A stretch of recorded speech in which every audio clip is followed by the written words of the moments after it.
en nuestra vida a menos que la verdad sea la base y el fundamento de nuestra existencia. Y finalmente dijimos que la verdad fortalece el espíritu, la mente y también, como no, le hace un favor muy grande al cuerpo. Y finalmente terminamos compartiendo tres grandes verdades. Yo no sé cuántos de ustedes se acuerdan, pero yo dije que una de las verdades que quería compartir el domingo pasado es que la verdad se puede conocer, la verdad se puede experimentar, porque la verdad tiene nombre, y el nombre de la verdad es Jesús.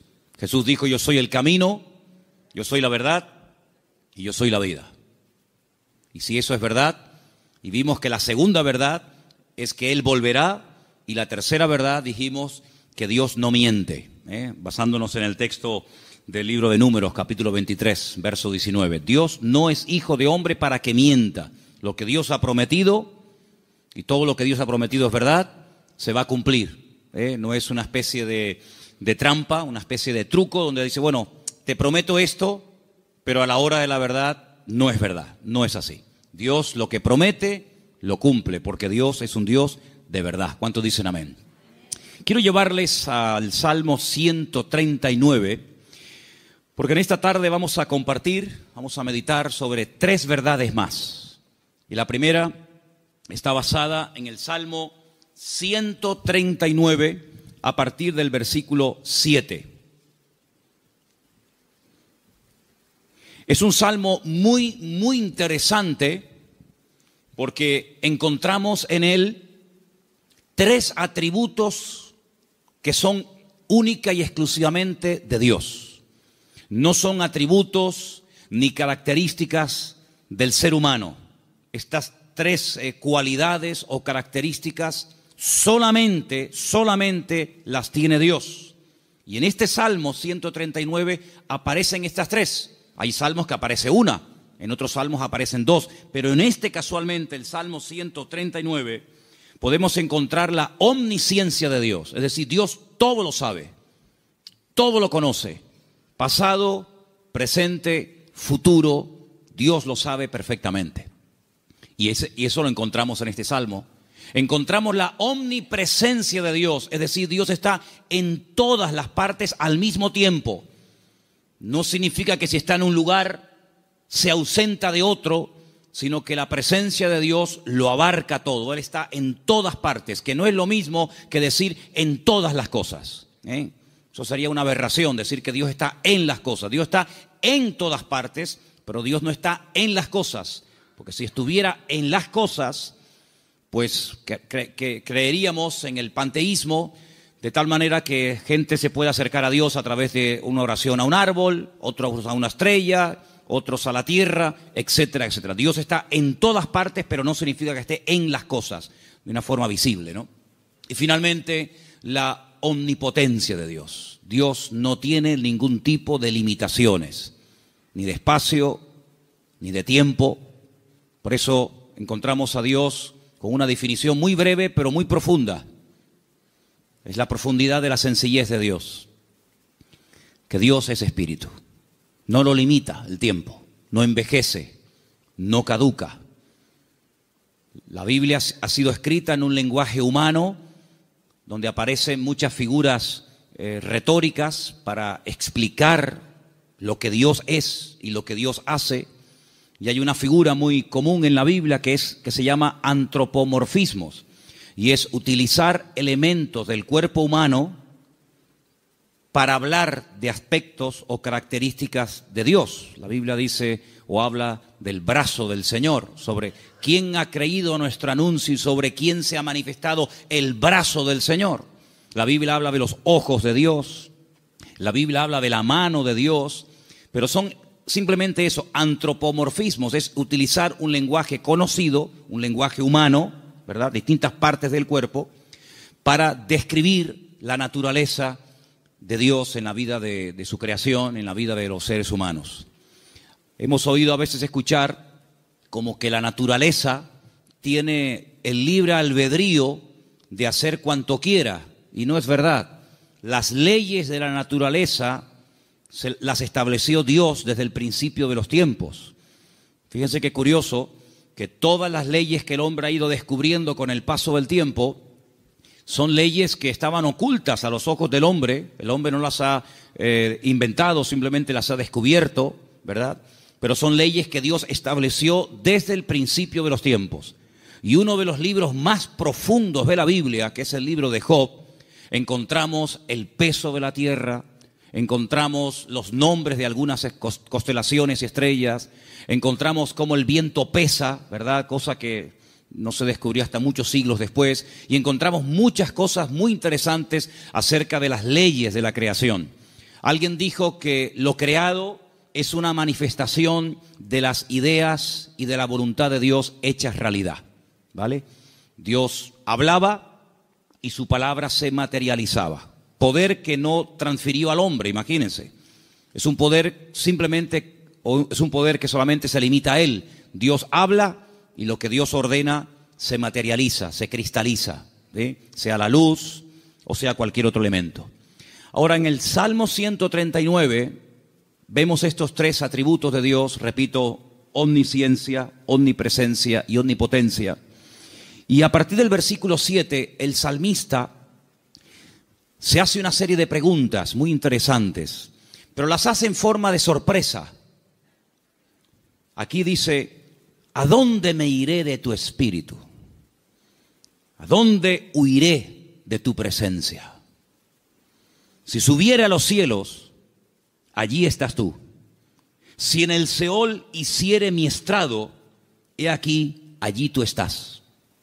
Si tomare las alas del alba y habitare en el extremo del mar, aún allí me guiará tu mano y me asirá tu diestra. Si dijere, ciertamente las tinieblas me encubrirán, aún la noche resplandecerá alrededor de ti. Aún las tinieblas no encubren de ti, y la noche resplandece como el día. Lo mismo te son las tinieblas que la luz. ¿Cuántos dicen amén? Ahora, en la Biblia encontramos a ciertos personajes que por las circunstancias que estaban atravesando no les quedó más remedio que huir y esconderse de las personas que querían quitarles la vida. Por ejemplo, piensen en Moisés. Cuando él tenía 40 años, dice la Biblia que él, para mediar en una disputa, en una pelea, dice que él se levanta contra un egipcio y lo mata y lo oculta. Pero aparentemente se ve que su crimen, su asesinato no quedó, digamos, oculto. Y al día siguiente alguien le dice: ¿me vas a matar a mí como ayer mataste al egipcio?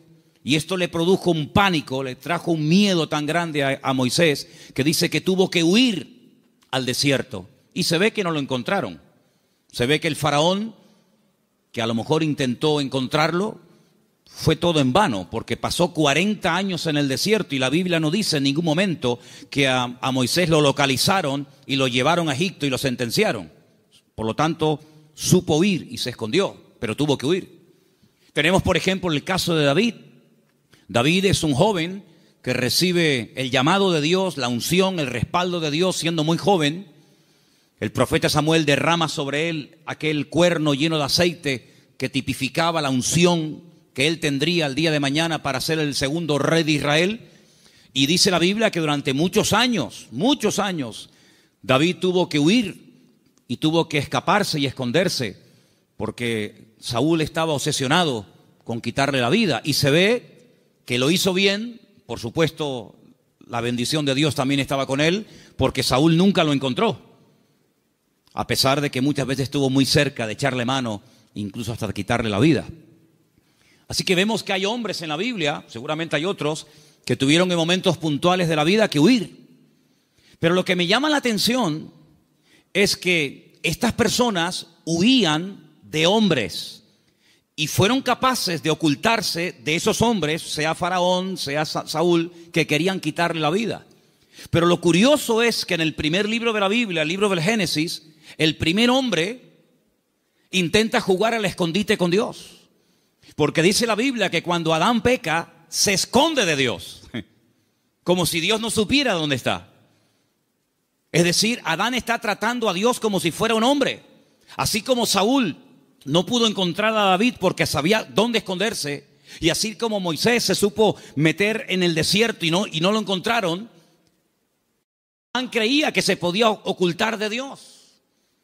Sin embargo, el Señor sabía perfectamente dónde estaba.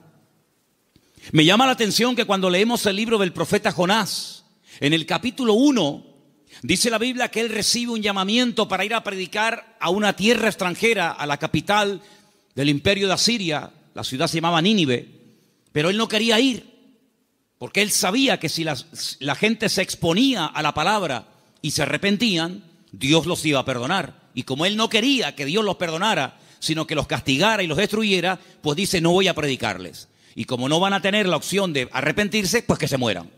Y entonces dice que desciende a una ciudad que en la Biblia se llama Jope, pero que en la actualidad se llama Jaffa, y dice que toma un barco para huir de la presencia del Señor. Bueno, hay un momento en el que los marineros le preguntan, ¿qué haces aquí? ¿Cuál es tu nacionalidad? Y dice que los marineros se dieron cuenta de que él intentaba huir de la presencia del Señor. ¿Eso qué significa?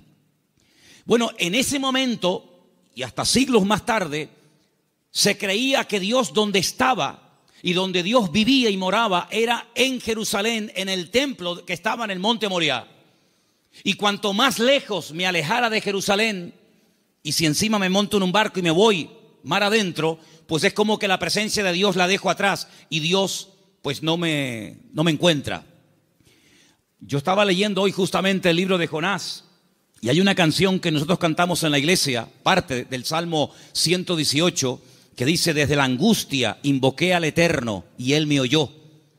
Y en la oración que Jonás hace desde el vientre del gran pez, pues dice la Biblia que él dice, desde la angustia invoqué al Eterno y Él me respondió. Así que el Salmo 118, Jonás lo sabía perfectamente, pero el 139 se ve que se olvidó. Porque el 139, el salmista dice, ¿a dónde me voy a esconder? ¿A dónde voy a huir de tu presencia? Vaya a donde vaya, sea hacia arriba, sea hacia abajo, sea a la izquierda o sea a la derecha, nunca podré huir de tu presencia, porque él tenía bien claro el concepto de la omnipresencia del Señor. ¿Cuántos dicen amén?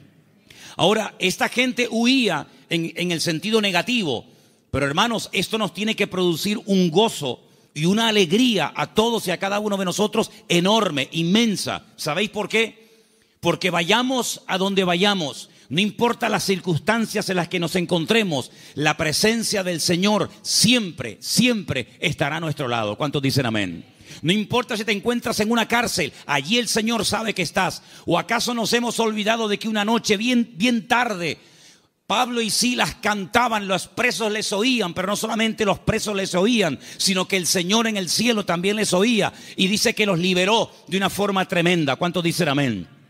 Dice la Biblia que cuando estaba en la tempestad, al día siguiente, cuando llevan ya más de 20 días en ayuno, sin ver estrellas, sin ver sol, perdidos, desesperados en medio del mar Mediterráneo, se levanta el apóstol Pablo y dice, no tengan ningún temor, porque anoche estuvo en mi camarote el Señor y me dijo que si nos mantenemos unidos, nadie va a perder la vida. Luego lo vio en la cárcel y también lo vio en la tempestad. Pero también se acordó de que en el desierto había un viejito llamado Moisés, que hacía 40 años que había huido de Egipto, y el Señor lo encontró.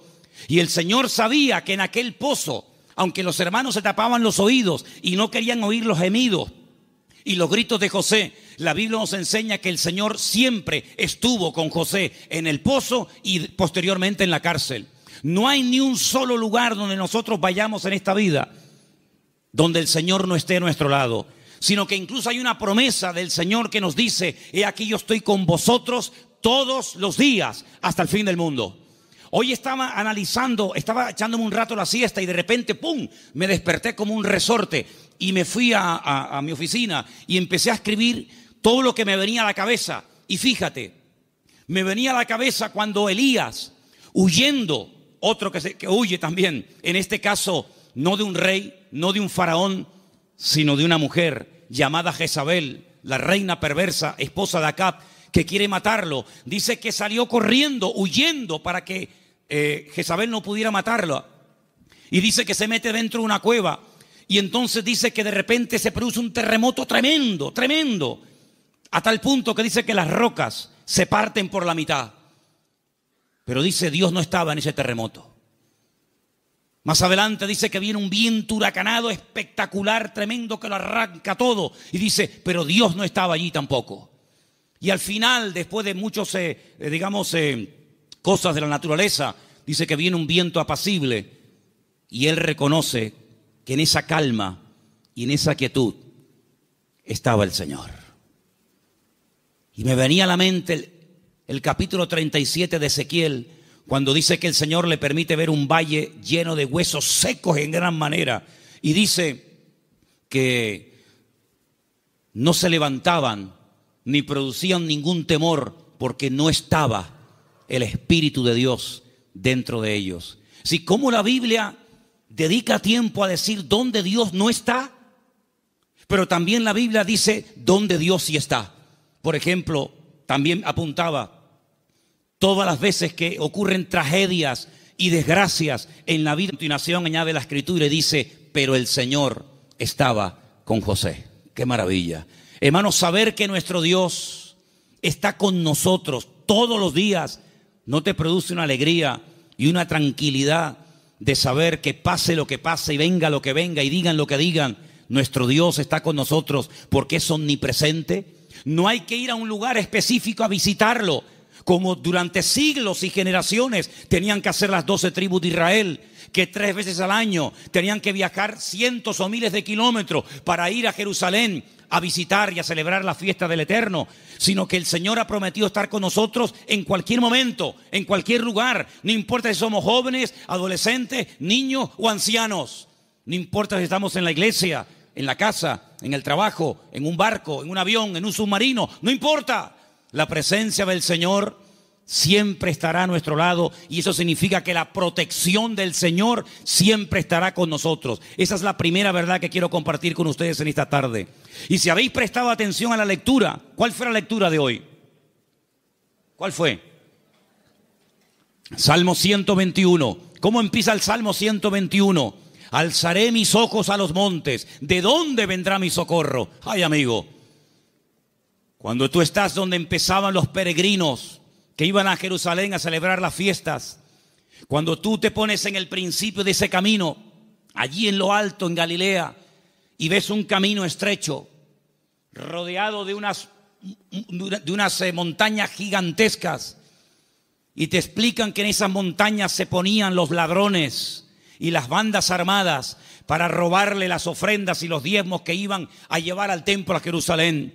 ¿Cómo nos van a alzar los montes los peregrinos y decir, Señor, ¿de dónde vendrá nuestro socorro? No es que está implorando la ayuda de las montañas, no, porque el versículo siguiente dice, nuestro socorro viene del Señor que hizo los cielos y la tierra. No dará tu pie resbaladero, ni se dormirá el que te guarda. Él guardará tu salida y tu entrada desde ahora y para siempre. ¿Cuántos dicen amén? Hermanos, en estos tiempos en los que estamos viviendo, es importante que nos recordemos cada día, el Señor, la presencia del Señor, la cobertura del Señor está a mi lado. ¿Cuántos dicen amén? Dile que está a tu lado, el Señor está con nosotros porque es un Dios fiel. Aleluya. Esa es la primera verdad que tenemos que tener presente en nuestra vida. Primera de Juan 5:18, primer versículo que nos van a leer en esta tarde. Primera de Juan, capítulo 5, verso 18. Presten atención, por favor. Sabemos que todo aquel que ha nacido de Dios no practica el pecado, pues aquel que fue engendrado por Dios le guarda, y el maligno no le toca. El maligno, la promesa que dice, el maligno no le toca. ¿A quién no le toca? Al Hijo de Dios. ¿Y por qué no le toca? Porque está protegido. ¿Por quién? Por aquel que lo engendró. Nuestro Dios no solamente está, sino que está para defendernos, está para guiarnos, está para bendecirnos. No está dormido y hay que despertarlo, como en algún momento el profeta Elías les decía a los profetas de Baal, griten, griten, levanten la voz. Tal vez vuestro Dios está de camino, o está dormido, o cansado, se ha ido de viaje, sino que nuestro Dios está a nuestro lado, pero no de una forma pasiva, indiferente, sino que está a nuestro lado para pelear nuestras batallas y defendernos. ¿Cuántas veces hemos mencionado el pasaje de cuando el profeta Eliseo, no Elías, Eliseo, se encuentra rodeado de enemigos y su criado Giesi se lo comenta y le dice: estamos rodeados, nos van a matar?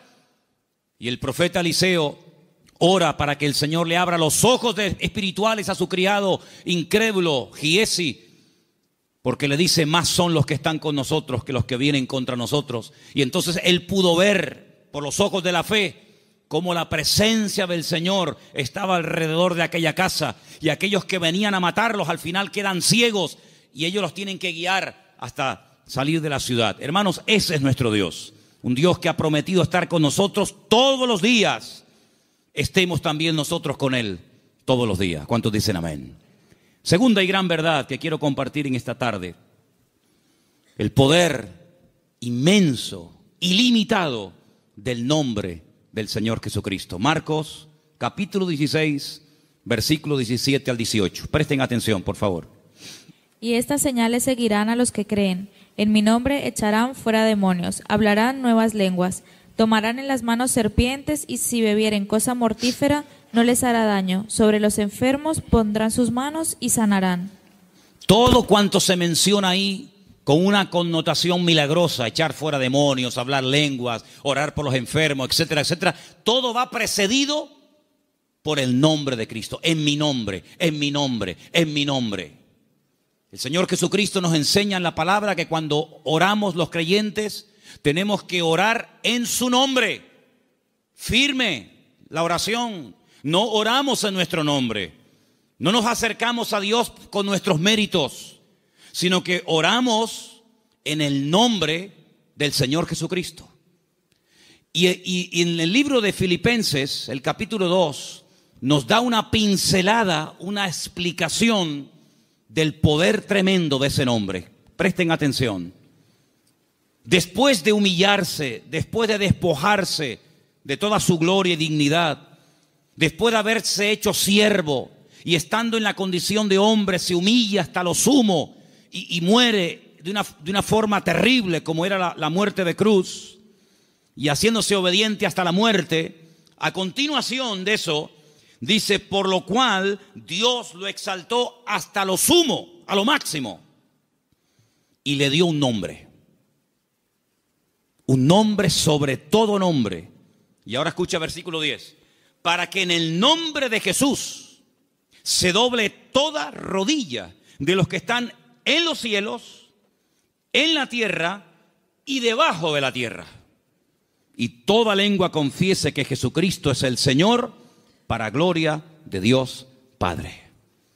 El poder del nombre de Cristo, no somos conscientes de lo poderoso que es mencionar ese nombre. Los demonios huyen y tiemblan cuando se menciona el nombre de Jesucristo. Es un nombre de poder, es un nombre de autoridad. No hay nada ni nadie que se resista al poder del nombre de Cristo. Una vez escuché a un predicador que vino a Las Palmas hace muchos años. Había sido misionero en África. Y un día no se le ocurre otra cosa más que ir a una tribu de caníbales. Y dice que mientras dormía en una choza durante la noche, hay un momento en el que él se despertó y ve a un caníbal con un garrote a punto de darle un palo en la cabeza y matarlo. Dice que fue algo tan rápido, no había tiempo para decir: hermano, vamos a orar, espérate un momentito. Dice que solamente dijo: Jesús. Solamente mencionó el nombre del Señor. Y dice que se le cayó ese garrote de la mano a este hombre y salió corriendo. Hermanos, hay millones de testimonios de personas que han sido sanadas, liberadas, salvadas, bendecidas y transformadas por el poder del nombre de Jesucristo. Es un nombre que tenemos que utilizarlo cuando oramos, cuando hacemos cualquier cosa: conducir, estudiar, trabajar, salir, entrar. Porque no solamente es una sugerencia, no solamente es una propuesta, una idea que les lanzo, sino que es un mandamiento bíblico. Vamos a leer en Colosenses 3:17. Fíjense cómo la Biblia nos enseña lo que estoy diciendo en esta tarde. Colosenses 3:17, por favor. Y todo lo que hacéis, sea de palabra o de hecho, hacelo todo en el nombre del Señor Jesús. Todo. Dando gracias a Dios, Padre, por medio de Él. Todo lo que hacéis, todo lo que habláis, hacerlo todo en el nombre del Señor Jesucristo. Cuando se monten en el coche a conducir, Señor, en tu nombre pedimos que nos traigas y que nos lleves de regreso a casa con tu paz y con tu bendición. Cuando vayas a un examen, cuando vayas a prepararte para hacer un examen o estudiar, Señor, yo me preparo, yo estudio, yo memorizo, pero yo pido que en tu nombre este examen salga bien, Señor. Cuando vas a trabajar o cuando vas a buscar trabajo, cuando vas a dormir, cuando vas a levantarte, todo lo que hacemos y todo lo que decimos, dice, hacedlo todo en el nombre de nuestro Señor Jesucristo. ¿Cuántos dicen amén? Y vas a ver cambios, vas a ver algo diferente en tu vida, porque ese nombre es un regalo, permítame la palabra, que Dios le ha dado al creyente, a sus hijos, a su pueblo, a su iglesia, para que lo use. El Señor Jesucristo le dijo un día a sus discípulos, no habéis recibido nada porque no os habéis atrevido a orar en mi nombre, pero a partir de ahora, todo lo que pidáis en mi nombre, os lo daré, para que mi Padre sea glorificada en esa petición. ¿Cuántos dicen amén? Así que esta es la segunda verdad que tenemos que interiorizar en nuestra vida. Tenemos un nombre, hermanos. Un nombre de autoridad en el cielo, en la tierra donde vivimos ahora mismo y aún debajo de la tierra. Un nombre que no tiene limitaciones de ningún tipo. Pues vamos a usarlo, porque la Biblia dice que es el regalo del Padre al Hijo, un nombre que es sobre todo nombre, para que en ese nombre se doble toda rodilla de los que están arriba en el cielo, en la tierra y aún debajo de la tierra, y toda lengua confiese que Jesucristo es el Señor, para gloria de Dios Padre. Dice también en un versículo que vamos a leer a continuación, en Proverbios 18:10, nos pone un ejemplo gráfico de la protección que proporciona el nombre del Señor, el nombre de Dios. Proverbios 18:10, por favor. Torre fuerte es el nombre del Señor. A Él correrá el justo y será levantado. Torre fuerte es el nombre de nuestro Señor, y a Él correrá el justo y será levantado. Leía en el día de ayer una historia cuando un tal Abimelech quiere matar a un montón de gente y dice que se dirige a la ciudad donde están las personas que él en un principio quiere aniquilarlas. Esto lo pueden ver en el capítulo 9 del libro de Jueces. Y dice la Biblia que en esa ciudad había una torre donde la gente de la ciudad, las mujeres y los niños se metieron, subieron a lo alto de la torre y allí se escondieron. Y dice que no les pasó nada. Yo no sé si el salmista se inspiró en esa historia para escribir estas palabras. Torre fuerte es el nombre de nuestro Dios. A Él correrá el justo y será salvado en el tiempo de la angustia, en el tiempo de los problemas. Así que, hermanos, les animo a que en esta semana, no en vano, porque fijaros que sagrado es el nombre del Señor, que hay un mandamiento de los 10, del decálogo, hay uno que curiosamente hace referencia a su nombre. No tomarás el nombre de tu Dios en vano. Pero bueno, una cosa es no tomarlo en vano y otra cosa es no tomarlo nunca. Por lo tanto, cuando menciones el nombre del Señor, que la gloria, una vez obtenida la respuesta a esa petición o a esa necesidad, que la gloria no sea para ti, sino que la gloria se la lleve el Señor. ¿Cuántos dicen amén? Hay también una tercera verdad que quiero compartir esta tarde.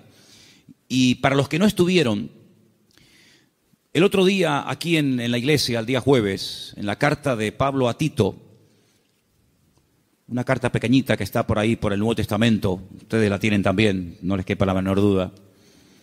El apóstol Pablo deja a Tito en la isla de Creta para que impida que se mezclen o que se metan en la iglesia falsas enseñanzas, falsas doctrinas, etcétera. Y una de las cosas que el apóstol Pablo le decía a este joven pastor es que en la iglesia tiene que haber, a nivel de cuerpo, una sana doctrina y que el liderazgo, los ancianos que él iba a nombrar para que ocuparan cargos de responsabilidad en la obra, tenían que ser personas con una serie de características. Algunas eran prudentes, con paciencia, serios, sobrios, etcétera. Pero lo que me llamó la atención es que dice, y el liderazgo tiene que tener una fe sana. Bueno, literalmente dice que sean sanos en la fe. Y esto despertó mi curiosidad, porque la tercera verdad que quiero que en esta tarde escuchen ustedes y quiero compartir es el poder que tiene el cuerpo, el pueblo del Señor, siempre y cuando la fe de esa iglesia sea una fe sana. Y algunos dirán, pero ¿cómo que una fe sana? ¿Es que acaso hay una fe que no es sana? Pues sí. La fe a veces se puede enfermar.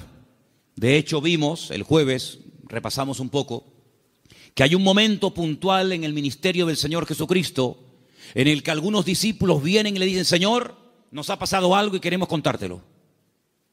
Hemos entrado a una ciudad y no nos han querido recibir. No han sido hospitalarios, han sido fríos. Incluso nos han pedido que nos marchemos de la ciudad, que no quieren saber nada de ti, de tu ministerio, ni de tus palabras.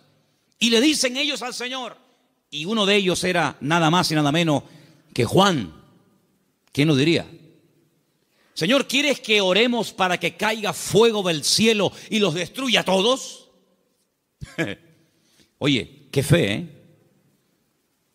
Ellos creían que si oraban y que cayera fuego del cielo, el Señor respondería a sus oraciones. Pero el Señor dice, alto. No. Ese espíritu no es el que debe de caracterizar a un discípulo mío. La fe no es para destruir, la fe es para edificar. Si en todo lugar donde no nos escuchan vamos a pedir fuego, vamos a prenderle fuego a todo el país. Y una vez dije, ¿por qué se creen ustedes que el Señor se llevó al profeta Elías? Porque como siguiera como seguía, le iba a prender fuego a todo el país. El único que iba a quedar con vida era él. Pero saben, hermanos, esa es una fe distorsionada. Es una fe mal encaminada. Es una fe que, como una especie de lámpara de Aladino, te crees que todo lo que pides tienes que recibirlo. Y no está basada en la razón, no está basada en la palabra, en el sentido común, sino está basada en una emoción, en un rechazo que sientes hacia una gente que no te ha querido escuchar. Y es una fe que no tiene nada que ver con una fe sana, que es la fe que tiene que tener el creyente. Es una fe totalmente distorsionada, una fe que no es la que yo quiero que ustedes tengan. Luego Pablo también hablaba de que había gente que tenía fe fingida. Fe fingida. Y Pablo dice a Timoteo, yo doy gracias a Dios que la fe que tú tienes no es fingida. Porque la fe que tú tienes primeramente la tuvo tu abuela y después se la traspasó a tu madre y ahora la tienes tú. Y dijimos que esa fe no fingida tiene que ver con una fe sincera, sin mezcla, sin hipocresía. Otra versión dice sin engaño, sin máscara. Hablamos también acerca de que hay fe, hay gente que tiene fe, pero es una fe muerta. Tienen fe, pero está muerta. ¿Y cuál es la fe muerta? La que no produce obras. Dice la Biblia, la fe sin obras está muerta. Por lo tanto, cuando vamos a este tercer punto y hablamos acerca de la protección sobrenatural que hay sobre nuestra vida y de lo indestructible que es el pueblo del Señor, para que eso se dé, tiene que haber una fe sana entre nosotros. No una fe rara, distorsionada, enferma, sino una fe puesta en las promesas y en la palabra de nuestro Dios. ¿Cuántos dicen amén? Y entonces esa fe va a traer estabilidad. Esa fe va a traer una revelación del verdadero Dios al cual tenemos que honrar, adorar y servir. Porque yo creo con todo mi corazón que la forma como oramos, la forma como nos planteamos nuestro estilo de vida, las decisiones que tomamos o no, es decir, todo lo que hacemos en la vida como creyentes gira en torno al concepto que tenemos de nuestro Dios. Es decir, si nuestro concepto de Dios está equivocado, por mucha fe que tengamos, no estamos actuando correctamente. Y volvemos al principio del mensaje de hoy. Jonás creía que había lugares donde se podía esconder de Dios y Dios no encontrarlo. Dice que él huía de la presencia de Dios, huía del llamado de Dios, de la responsabilidad. ¿Por qué? Porque no quería cumplir con el llamado de Dios. Y hace exactamente lo mismo que hizo Adán en el jardín del Edén. Huir, esconderse de Dios. Y él creía que uno se podía esconder de Dios. Y él actuaba en base a esa creencia equivocada. Por lo tanto, es muy importante que nosotros nos preguntemos de vez en cuando, a la luz de las Escrituras, si la forma como yo estoy orando y pidiendo las cosas, si la forma como yo estoy viviendo mi relación con el Señor es una relación basada en una fe sana o en ideas distorsionadas y equivocadas. Porque hay personas que se imaginan que Dios, como acabo de decir, es esa especie de lámpara de Aladino que frotamos y Dios tiene que estar a mi servicio las 24 horas del día y Dios tiene que complacerme en todo lo que le pido y en todo lo que quiero. Y no es así. Hay momentos en los que puedes tener una fe tremenda y Dios decir a tu oración, no. Puede ser que tengas una sinceridad y un deseo tremendo de hacer algo para el Señor, genuino, bíblico, correcto, pero a ti no te corresponde hacer esa operación, hacer ese trabajo. Como por ejemplo el rey David, que quería construirle una casa a Dios. Y Dios le dijo, tú no la vas a edificar, la edificará la siguiente generación en la persona de tu hijo Salomón. Hay momentos en los que el mismo apóstol Pablo quería ir a ciudades a predicar el evangelio. ¿Será bíblico predicar la palabra? Por supuesto. Es un mandato del Señor, claro, ir por todo el mundo y predicar el evangelio. Pero también hay que decirlo que hay momentos en los que el Pablo quería ir a ciertos lugares a compartir y el Señor le decía, no, ahí no, en Bitinia no, bueno, pues me voy a Misia, no, ahí tampoco. Y uno dice, pero Señor, ¿no es tu voluntad ir a predicar a todas partes tu palabra? Sí, pero cada sitio y cada persona tiene su momento y tiene su lugar. Y ahora no es el momento de ir aquí, ahora es el momento de ir allá. Y Pablo, que era sensible a la voz del Espíritu, Pablo, que era una persona que se dejaba tratar y moldear, pues no era un niño caprichoso con la pataleta que cuando no le das la chupeta se pone a montarte un lío tremendo, sino que decía, bueno, pues si no es por aquí, será por allá. En otras palabras, no se venía abajo, no se derrumbaba, no se desanimaba, sino que él seguía probando, hasta que al final encontró el lugar idóneo donde el Señor quería llevarlo y usarlo. Por lo tanto, es muy importante que la iglesia interiorice esta verdad. El Señor nos quiere usar. Tenemos que cumplir con nuestras responsabilidades. Por supuesto que sí. Pero ¿estaré yo preparado para eso que quiero hacer? La Biblia nos enseña que cuando José era un joven, ya él sabía lo que Dios quería hacer con su vida. Yo creo que pecó un poco de imprudente. Abrió su corazón a sus hermanos. Tal vez lo mejor hubiera sido abrírselo solamente a su padre. Pero él le abrió su corazón a sus hermanos, le contó los sueños que había tenido y se buscó la ruina de su vida. Bueno, después al final, lógicamente, sabemos que el Señor utilizó todo aquello y lo convirtió en algo positivo, ya lo sabemos. Pero hermanos, él tuvo que esperar desde el momento que recibe la revelación de la voluntad de Dios para su vida, hasta que él ve que eso se cumple, pasaron muchos años, pasó mucho tiempo. ¿Por qué? Porque el Señor tenía que tratarlo, y tenía que prepararlo, y tenía que capacitarlo, y lo tuvo que hacer pasar por situaciones terribles, pero en todas y en cada una de ellas aprendió lecciones que lo marcaron para toda la vida. Y cuando llegó el momento, el Señor lo levantó y el Señor lo utilizó. Por eso, amados hermanos, ¿en qué momento, en qué etapa del camino te encuentras?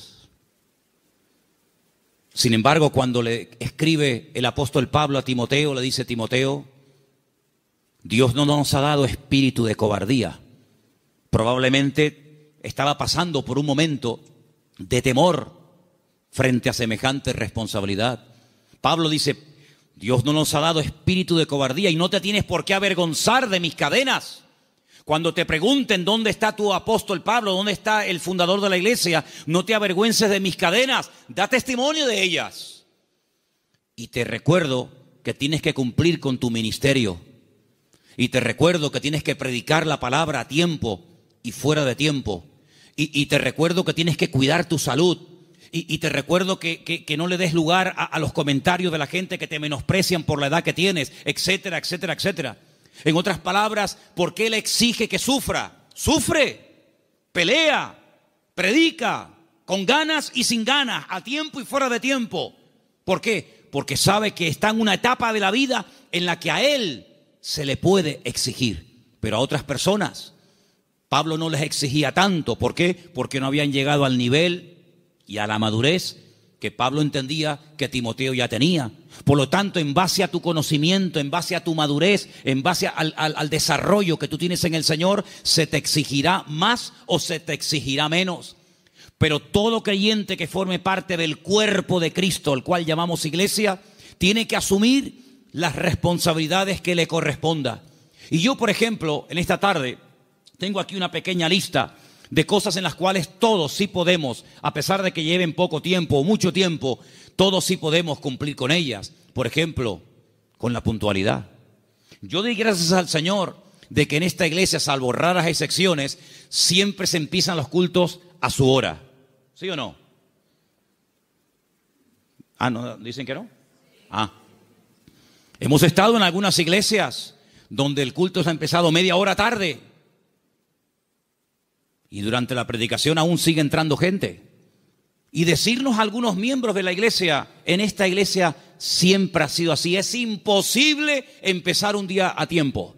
Bueno, yo doy gracias al Señor de que por lo menos en eso no somos malos, ¿no? Sino que generalmente solemos ser puntuales. Cuando se propone o se expone a la congregación un proyecto, una idea o algo, generalmente un altísimo porcentaje de la congregación responde apoyando pues dicha actividad o proyecto o lo que sea. En otras palabras, hermanos, la iglesia va a crecer en la medida en la que tú crezcas. La iglesia, cuando hablamos de iglesia, ¿qué es la iglesia? La iglesia eres tú, y tú, y tú, y cada uno de nosotros. Y la iglesia, ese concepto a veces tan abstracto, como dice la iglesia ¿qué es? Pues la iglesia eres tú. La iglesia tendrá la madurez de todos y cada uno de nosotros. Pero esa madurez, ¿dónde la aprendemos? ¿Aquí o ya venimos con ella de casa? Después del culto hoy, queremos reunirnos unos poquitos minutos con los padres de los chicos que en este momento, ahora mismo, están en la escuela dominical. ¿Por qué? Porque una de las cosas que tenemos que entender es que la iglesia, por ejemplo, en los domingos, la escuela dominical, es un refuerzo a lo que teóricamente los niños ya aprenden de sus respectivos padres en el hogar. ¿Cuántos dicen amén? Es decir, si ustedes no oran a la hora de la comida, difícilmente, por más que se lo enseñen ahora mismo las hermanas que están allí con esos niños, que hay que orar dándole gracias al Señor por la comida que entra por nuestra boca, si después durante la semana, que es muy larga, hasta el próximo domingo, no ven a papá y no ven a mamá orando un momentito, dándole gracias al Señor por los alimentos, pues le vamos a hacer al niño, perdonen la palabra, un cacao, porque le estamos enseñando algo en la iglesia que luego ustedes no lo apoyan. Es decir, que lo que aprendan aquí, luego vean la práctica en el hogar. ¿Cuántos dicen amén? Si, por ejemplo, un niño un día en una escuela dominical tiene una clase donde, por ejemplo, no sé, se le habla del perdón, pues que cuando lleguen momentos puntuales, pues que el niño vea que en casa la asignatura del perdón se aprueba con sobresaliente y no siempre con suspenso. Y simplemente quiero ponerles un ejemplo. Porque la tercera verdad que estoy tratando de compartir esta tarde es la importancia de la iglesia en el mundo y cómo la iglesia es indestructible siempre y cuando cumpla con los requisitos bíblicos establecidos por el Señor en su palabra. ¿Dónde aprendió José a perdonar, a reconciliarse, a llevarse bien con otras personas? ¿Dónde lo aprendió? ¿En Egipto? ¿En Egipto lo aprendió? No, lo aprendió en el hogar, lo aprendió en casa. Yo no sé, supongo que sí, ya es especular. Si algún día Jacob, que era su padre, explicó en casa el motivo por el cual se iban de un país a otro. Me imagino que sí. Yo me imagino que un día Jacob habrá juntado a Raquel, a Lea, a sus hijos y les habrá dicho: chicos, nuestro tiempo se ha terminado con el tío Labán. Volvemos a Canaán. Y quiero contarles algo. Hace 22 años salí de mi tierra y ahora volvemos. Pero hay una pequeña cosa que tengo que comentarles. Yo no vine aquí porque quería en el fondo venir. Yo vine aquí casi forzado por las circunstancias. Vine aquí porque el tío Esaú, vuestro tío, mi hermano, me quería matar. Y ahora volvemos y no sé lo que nos vamos a encontrar.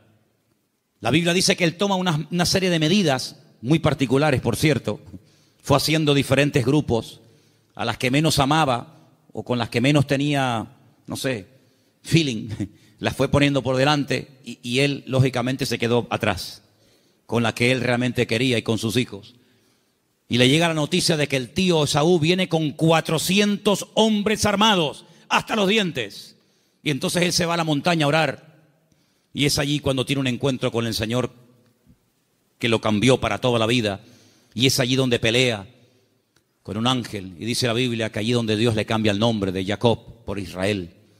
Y al día siguiente llegó el momento de la verdad, amigo. Llegó el momento de a ver qué pasa.